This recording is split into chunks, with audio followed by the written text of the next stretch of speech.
Eu quero saudar os irmãos com a paz do Senhor Jesus. Nós estamos dando início ao programa Ciência e Fé, esse programa que tem trazido conteúdo para os irmãos, daquilo que é a ciência, daquilo que é a fé.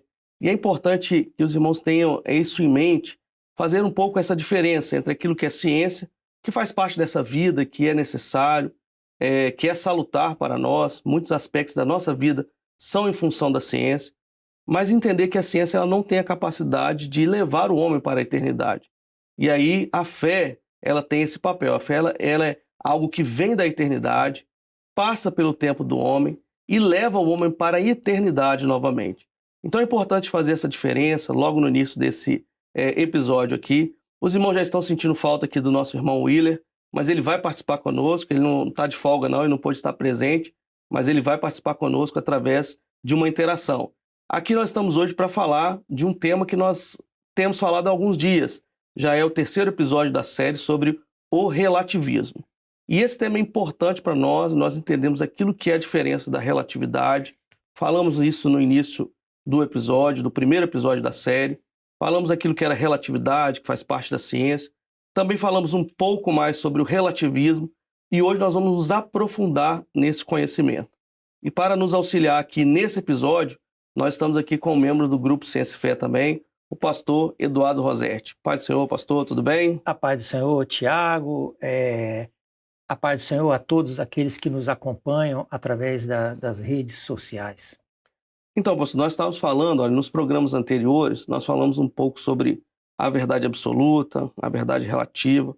É um tema também que já foi tratado nos episódios do Ciência e Fé, no Manaim, acerca dessa diferença entre a realidade, entre a verdade, né, absoluta e a verdade relativa. Mas eu gostaria de abrir aqui o programa, se você desse início a esse programa, falando o seguinte: o porquê o tema verdade se tornou algo tão importante no nosso tempo? A verdade e o conhecimento da verdade é algo fundamental para a vida do homem, não é?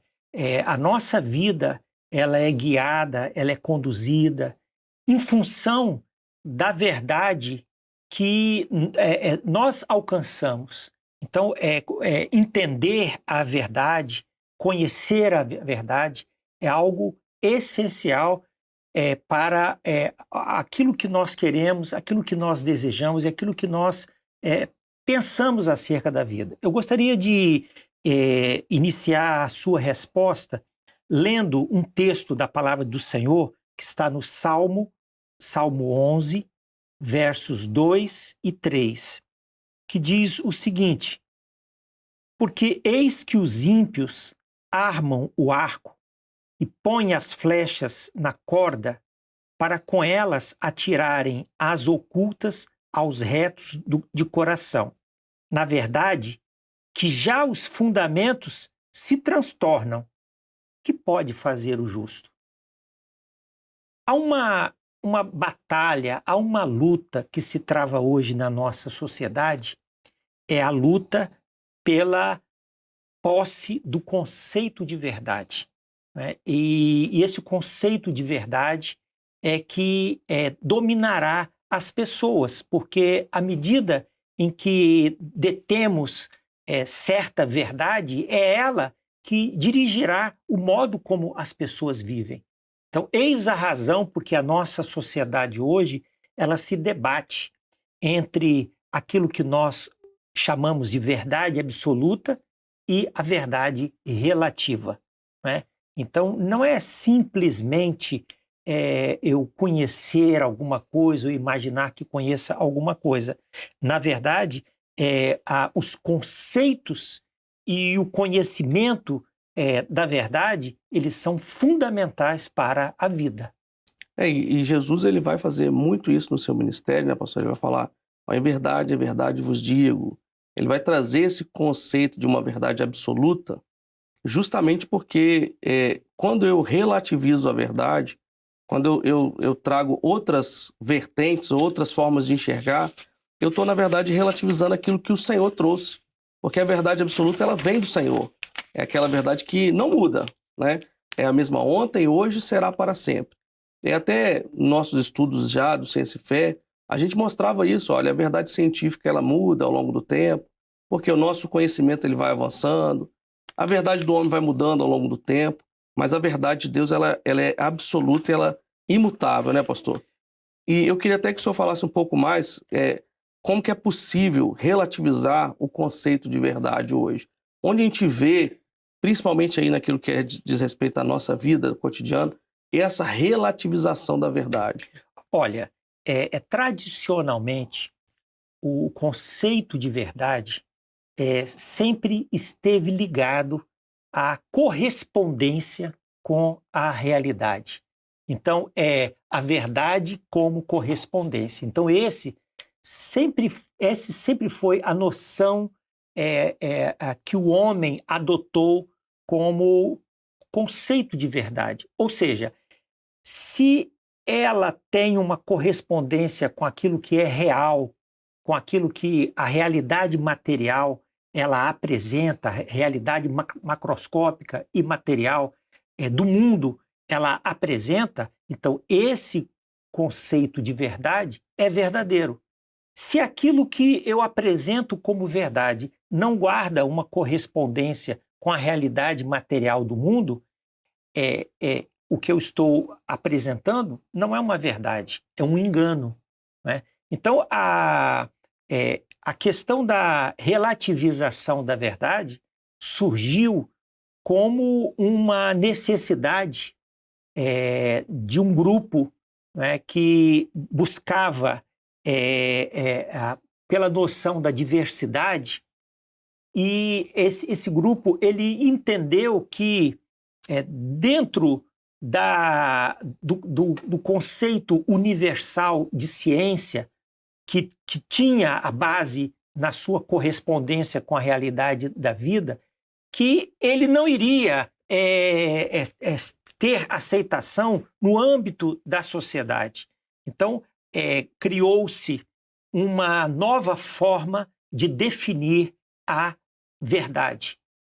A verdade não como uma correspondência com a realidade, mas a verdade como uma construção social. Ou seja, é verdade o que eu acho que seja.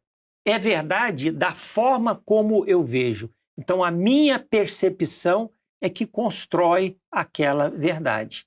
Então, isso passou a gerar na sociedade essa verdade como uma construção social.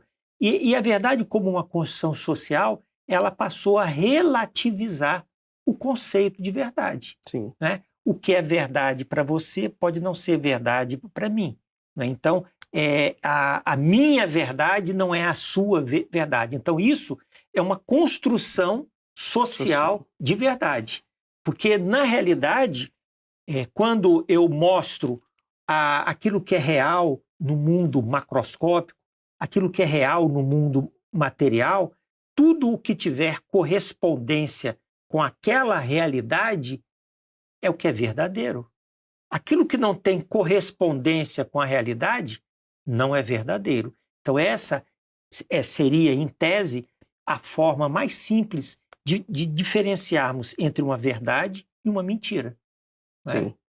E hoje a gente tem que ter um cuidado muito grande com isso, porque quando a gente começa a relativizar essa verdade, que é aquilo que corresponde à realidade, e é importante a gente dizer isso, porque nós falamos isso já em outros episódios, às vezes a pessoa pega um conceito físico, da física quântica, que mostra que a partícula pode mudar a sua forma conforme o observador a enxerga, e aí criar-se realidades diferentes, mas isso é um conceito físico que não pode, é um conceito da física quântica, na verdade, né, que não pode ser aplicado na nossa vida cotidiana. E as pessoas tentam aplicar isso aí, trazer isso, não, olha, a realidade pode ser moldada conforme aquilo que você quer. E não é assim, a realidade é um fato, ela existe. E aí quando você começa a relativizar isso, imagina, você começa a relativizar aquilo que é a realidade, que corresponde àquilo que vai acontecer, ou aquilo que está acontecendo, aquilo que aconteceu, né? E eu uso muito esse aspecto, porque um dos meus alunos já me procurou uma vez e falou assim, olha, uma vez o professor falou o seguinte, que a volta de Jesus é relativa. Eu falei que Jesus vai voltar Ele falou, não, isso é relativo. E o adolescente, de pronto, ele respondeu, não, isso não é relativo, não. Isso é absoluto. Aí o professor, mas por que que é absoluto? Olha, porque se você estiver pronto ou não, Jesus vai voltar. Se você estiver esperando ou não, Jesus vai voltar. Se você acredita ou não, Jesus vai voltar. Então, a volta de Jesus é uma realidade absoluta, uma verdade absoluta. E aí, se eu deixo relativizar, imagina, eu começo a não me preparar para o arrebatamento. E ao não me preparar para o arrebatamento, eu estou vivendo uma realidade que não existe. Porque o arrebatamento vai acontecer. A igreja vai ser arrebatada.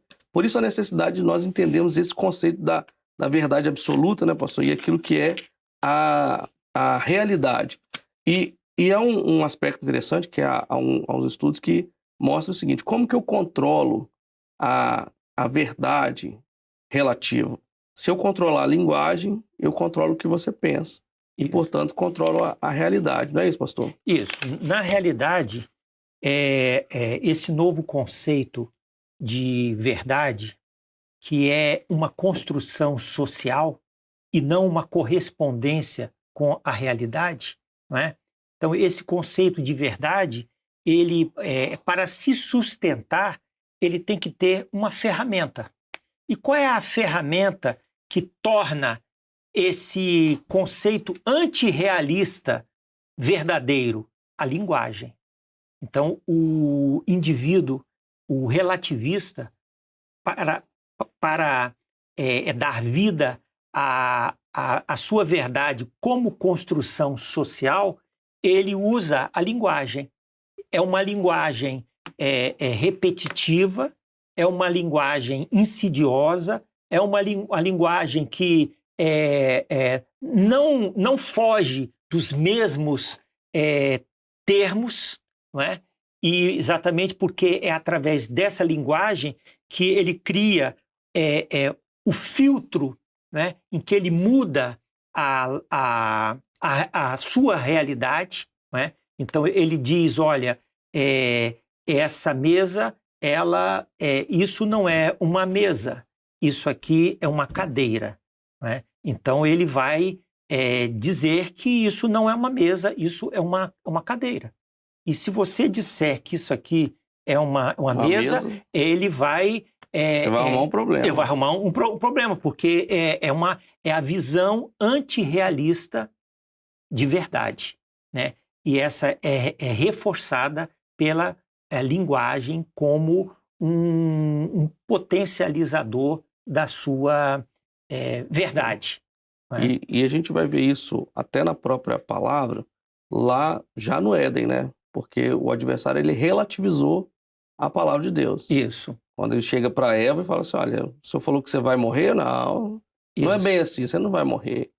Você não vai morrer, na verdade você vai ser conhecedor do bem e do mal. Isso. Então ele relativizou a palavra, o homem aceitou, na figura de Eva e depois de Adão, né? O homem aceitou e aí ele caiu naquilo que era o salário do pecado, né? Desobedeceram e aí a morte. E hoje o adversário faz a mesma coisa. Ele quer relativizar aquilo que é absoluto, que é a palavra de Deus. Trazendo esses conceitos que tentam mudar aquilo que é a essência do evangelho, que é viver uma obra genuína, né, pastor? Isso.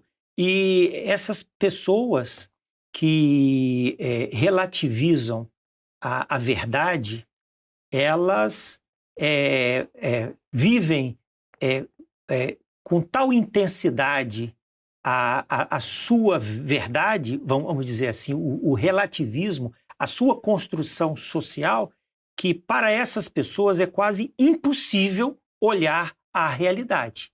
Então, quando se mostra, às vezes, um fato, a pessoa não consegue enxergar, é impossível para ele enxergar aquele fato, porque está fora da sua construção social. Ele passou a criar uma realidade paralela que ele não consegue ver a realidade. Ele não consegue. Às vezes... factual, né? Isso. A realidade é macroscópica, né? A realidade visível, ele não consegue vislumbrar, porque os seus sentimentos, a sua o seu, a sua maneira de perceber, né?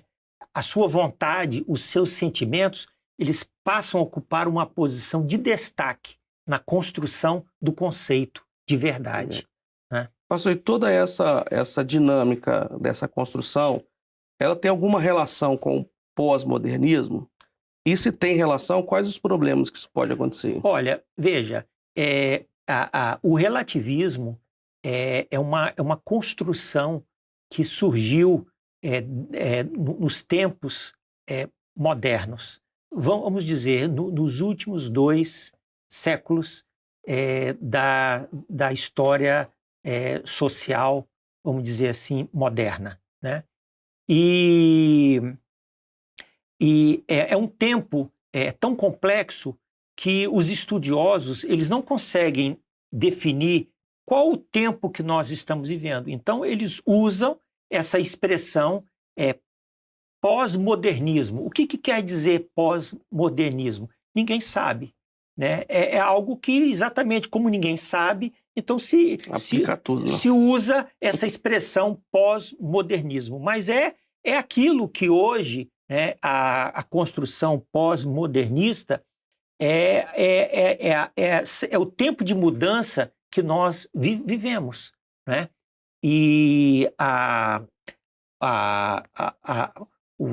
vamos dizer assim, a atividade, o ativismo woke está dentro desse pós-modernismo, né, que é o que nós vemos dentro dessa linguagem, dentro do tempo do relativismo moderno. E isso tem um problema, tá bom? Isso tem um problema. Por quê? Porque toda essa noção essa construção de realidade atual, ela comporta confusões generalizadas de conceitos, posições muitas vezes contraditórias, né? E que está em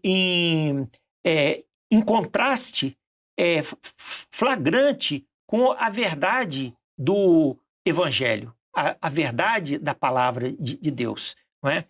Porque a verdade da palavra de Deus é uma verdade objetiva, porque ela é uma verdade correspondente. Por que ela é correspondente? Porque ela é factual, ela é propositiva, ela é afirmativa, ela é compreensível.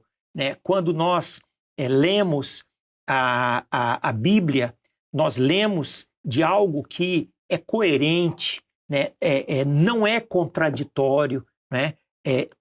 Conquanto haja passagens difíceis de se compreender, mas a linguagem bíblica ela é fluida, né? Ela segue uma linha do princípio ao fim.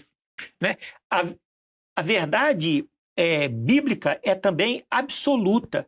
Por que ela é absoluta? Porque ela é a verdade de Deus e tem correspondência com a realidade da vida. Ela não permite que o homem ele tenha o tipo de liberdade que ele quer ter, né? Que é aquilo que hoje o relativismo difunde como uma noção de modernidade, como uma noção de progressismo, né? Você querer ter a liberdade, você ter a liberdade que você quer ter, né? E se você está defendendo uma noção antirrealista de verdade, qual a garantia que você terá em que você chegará à realidade da vida? A busca pela realidade é algo assim, sumamente importante na vida da nossa sociedade, porque toda a ciência ela tem como fundamento o alcance de uma realidade. Então, se eu estou à procura de um antibiótico que combata, por exemplo, as bactérias classificadas no grupo de bactérias gram-negativas, e eu sei que aquele antibiótico ele tem a capacidade de matar bactérias gram-negativas, isso, para mim, é uma realidade que me permitirá combater doenças causadas por bactérias gram-negativas. Se eu não tenho essa certeza, qual a certeza que eu terei que eu poderei combater doenças com o uso de antibióticos? As pessoas tentam relativizar isso e relativizar até mesmo a ciência, relativizar aquilo que é a verdade de Deus, e aí caem no mundo onde caminha para a morte, né, pastor? Porque você imagina, se começarmos a relativizar aquilo que é a palavra, a gente pode relativizar um monte de coisa. A gente pode dizer assim, não, então o homem não pecou. Então, se o homem não pecou, ele não precisa de Jesus. Será que Jesus realmente existiu? Aí começam questionamentos que é próprios desse momento que nós estamos vivendo, que é um momento de uma confusão dentro até do meio religioso, né, cristão, para tirar o foco de uma igreja fiel, que é um foco estabelecido na eternidade. E aí, quando a gente fala dessa verdade objetiva, verdade correspondente, você vê que foram criando conceitos de verdades diferentes, né? Verdade relativa. Aí, para isso, agora eu preciso criar um conceito novo, que é a verdade correspondente, a verdade objetiva, para demonstrar que existe uma realidade factual, uma realidade que é um fato, e existe algo que corresponde a esse fato, que é a verdade, né? Isso. E aí, no que diz respeito à nossa vida espiritual, onde está isso? Existe um fato, nós somos seres que fomos criados para viver eternamente. Isso. E qual é o outro fato? Nós perdemos esse benefício lá atrás com o pecado. Isso. E qual é o outro fato? Jesus morreu por nós e ressuscitou. Isso. E a outra verdade, outro fato, né, que isso tudo é uma verdade. Qual é o outro fato? Jesus vai voltar. Então, esse fato corresponde a uma verdade que Jesus ele fez questão de dizer, olha, em verdade te digo. Em verdade, sempre falando isso, em verdade, para mostrar que a verdade que vem do Senhor é uma verdade absoluta, uma verdade que não tem derivações. É uma verdade que caminha para a vida eterna, né, pastor? E a verdade objetiva e absoluta de Deus, ela não admite relativismos. Sim. Porque se eu relativizo a verdade objetiva e a verdade absoluta, eu caminho também para o campo do relativismo ético e moral, né? E se eu caminho para o campo do relativismo ético, moral e busco na minha vida flexibilizar certos valores, eu estou abrindo na minha vida a porta para a entrada da mesma relativização que hoje impera dentro da nossa sociedade. E qual o objetivo final da sociedade em relativizar a verdade, o objetivo, o valor, a ética, a moral? É criar um mundo sem Deus. Sim. É criar um mundo sem Deus e sem fé.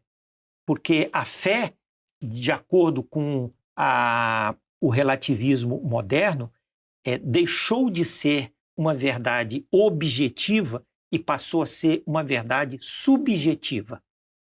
Tá? A Bíblia, a palavra de Deus, ela passou a ser relegada a um conceito ligado a uma religião.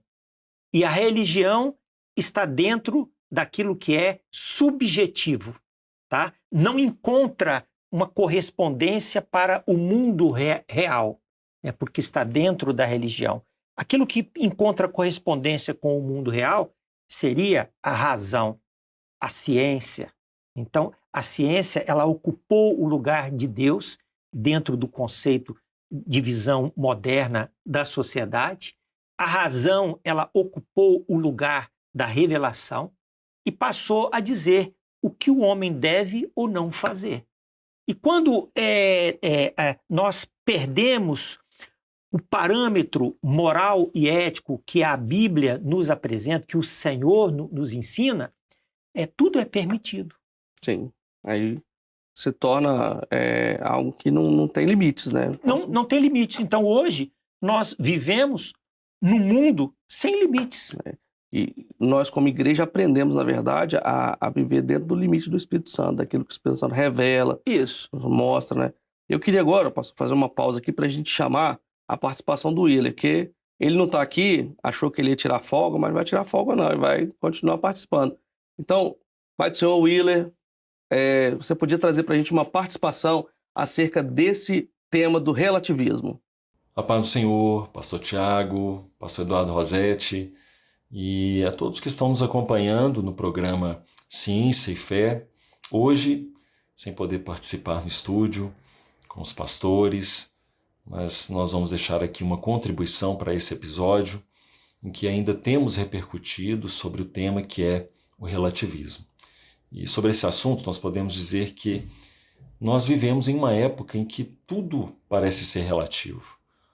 Os valores mudam conforme a opinião das pessoas, valores que antes havia uma grande atenção, uma grande preocupação por parte da sociedade, que é a família instituída por Deus, a honestidade, a verdade como base para moldar o caráter do ser humano. Mas tudo isso tem sido deixado de lado, tem sido desvalorizado, tem sido relativizado.